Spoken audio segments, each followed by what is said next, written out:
ஒரு சிறிய ஆரஞ்சு நிற குட்டி பூனை யாரும் கவனிக்காத ஒரு பழைய வீட்டின் முன்புற படியில் தனியாக அமர்ந்து கொண்டிருந்தது. அது எதுவும் பேசவில்லை, ஆனால் அதன் கண்களில் மட்டும் ஒரு கேள்வி, என்னையும் யாராவது நேசிப்பார்களா என்று. காலையில் சூரிய ஒளிக்குள் அது மக்கள் கூட நடந்து சென்றது. உள்ளுக்குள் ஒரே ஆசை, யாராவது அதை பார்த்து சிரித்தால் கூட போதும் என்று. ஆனால் யாரும் அதை கவனிக்கவில்லை. அது சோர்ந்து நின்றது. மற்ற பூனைகளிடம் சென்றது. ஆனால் அவர்கள் கூட திரும்பி பார்க்கவில்லை. அந்த நொடியே அது இன்னும் சிறிது தனிமையை புரிந்துகொண்டது.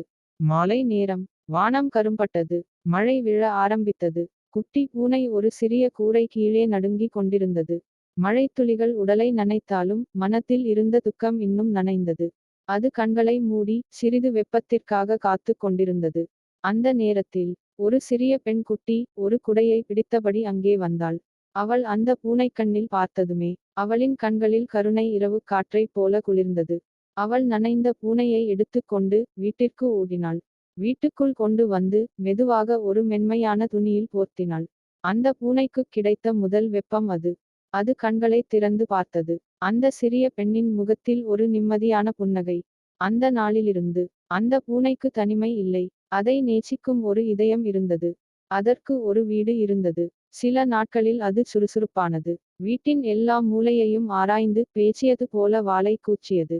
அந்த சிறிய பெண்ணின் மடியில் தூங்குவது அதை மிகவும் மகிழ்ச்சியாக்கியது.